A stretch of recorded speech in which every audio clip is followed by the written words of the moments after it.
Corn Man story. It was around 5:30 a.m. and Juan had just been woken up by his roosters. He knew it was time to get up and get ready to start his day. He then quickly got up, and after that he headed towards the kitchen.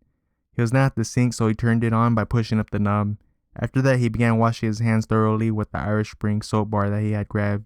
Once his hands were cleaned, he then turned the sink off. He then grabbed a large pot off his kitchen table, and he then filled it up with a lot of water.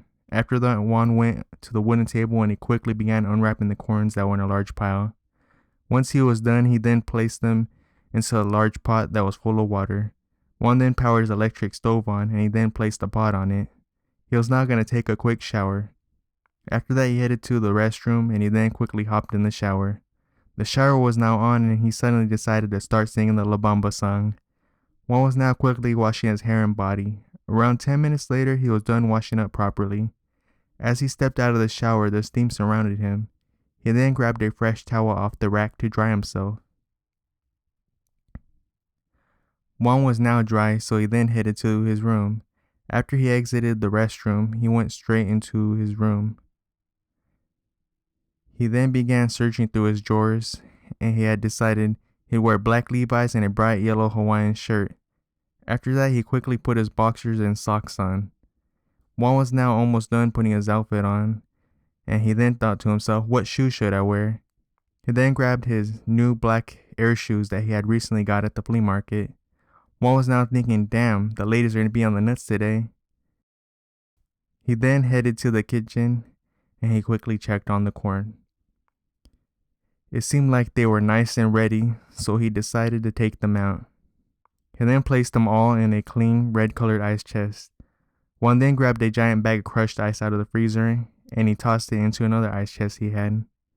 His cart was pretty much ready since his cousin prepared everything the night before. He had pigskin chips, corn, and ices for sale today.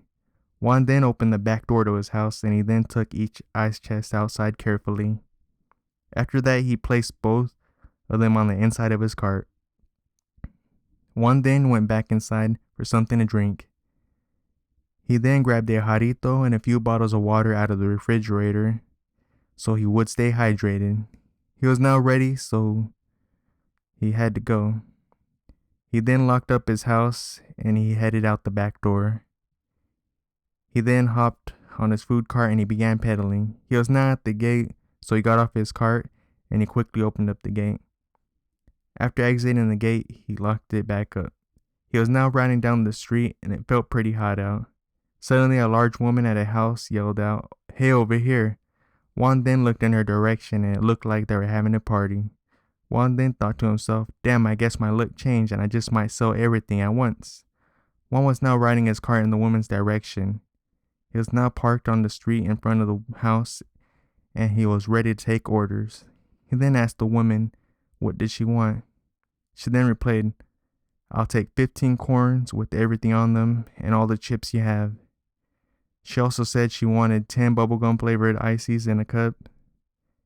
Juan then asked the woman for the money and she quickly handed him $70. After that, he gave the woman all the chips and then immediately began putting sticks in the corns. The ice chest was opened up wide so he could go quickly. Once the sticks were all in, he then began rubbing sour cream on the corns and he then powdered cheese on them. As each was finished, he handed them off to the crowd of people at the party.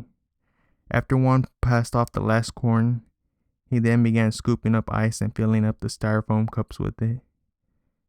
After all the cups were filled up, he quickly put the bubblegum flavor on each one.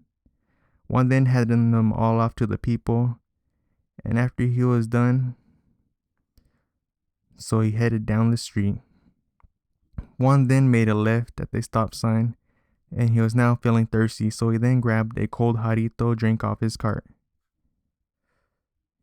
After that, he popped it open with the end of the cart. The lid was now off, so he then began drinking it as he was riding down the road. Juan was now passing up an alley when he suddenly decided to look to the right. Juan couldn't believe what he had just seen, and he laughed so hard his jarrito drink came out his nose. It was now burning, so Juan then yelled, "Ah, ha ha ha hi!" He had just seen an old tweaker couple fucking in an alley like some savages. It was broad daylight and Juan was thinking, I should probably stop them so no kids witness this crap. Juan then grabbed his black battery-powered boombox stereo and he then put on some disco music. He then put the volume on full blast so the tweaker couple could hear it clearly. After that, he looked at the couple again and they didn't stop at all. It now looked like they were fucking to the music's beat. Juan was now thinking, I'm just gonna get the fuck out of here. Juan then continued down the old crack street. Juan had 20 corns left and a lot of ice left in the ice chest. Juan had owned his own car and he was his own boss. Around 5 minutes later, some Caucasians whistled at him to stop. Juan then pulled over to the side of the road and he then said, hello, how are you? The group of 5 kids then replied, we're good, Vato. Juan then smiled and he then said, Orale, that's good. The oldest kid then placed their order for 7 corns and 5 ices. Juan got everything ready quickly and he had handed them off one by one to the kids. The tallest kid then handed him the money for everything. Juan then walked back to his bike and he then sat down on the large seat. After that, he began pedaling quickly and he was now heading down the block. Juan knew there was a lot of customers, but he knew it was dangerous out there. Juan then made a left onto another dusty street. Juan then heard a loud whistle and someone then yelled, yeah, over here, carnal. Juan was now pedaling fast in the man's direction. Juan was now at his destination and he had noticed the bald man was looking crazy. He was scratching himself around his neck area and he was sweating heavily. Juan then asked the man, what can I get for you? The man then looked at Juan and he said to him, I like all your money and those clean ass shoes. Juan then said to the man, they're not for sale. The bald man then showed Juan a large machete. Juan was now thinking, fuck, this happens too often. Juan then emptied his pockets and he handed his cash over. He then took off his fresh air shoes and he also handed them over. Immediately after that, the bald-headed man, who was a tweaker, had took off running down the street. After that, Juan waited for a few minutes before leaving. Once the bald-headed man was around the corner already, Juan then opened up a bag that was on his cart. He then pulled out a pair of gray flip-flop sandals. Juan then took his socks off and he then quickly put the sandals on. After that, Juan hopped back on his bike and he began pedaling fast. A minute later, a large gust of wind blew dirt in Juan's eyes. Juan now couldn't see, so he decided to stop the cart, but he had accidentally hit his foot on the pedal real hard.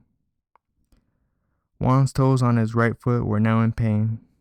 Juan was now parked next to a stop sign thinking about whether to continue his mission or not. Juan then decided he would go one more block in the hood. Juan then began pedaling once again, and he then made a right at the stop sign. It was now getting dark outside, and it was too quiet outside. He knew something was going to happen at random. One could now see a large crowd gathered in the street ahead. One could tell some were dressed in blue and others were in all black. One then heard someone yell out, "What's up, do you bang?" The other person getting hit up that was wearing blue then yelled, "No, mia paisa." Shots then began getting dumped into the man's body. One then quickly turned around and he began pedaling as fast as he could. One was now anxious and very sweaty, but he made it home alive quickly. Juan then parked his cart in his yard after opening and then locking the metal gate. After that, he grabbed his keys from his right pocket and he then opened up his front door. Juan then shut the door and he then headed towards the kitchen. After that, he opened up his refrigerator and he then grabbed a large bottle of El Jimador. Juan then twisted the cap off and he then took a large drink. Juan was going to get drunk and the hangover would be the beginning of another day in his life.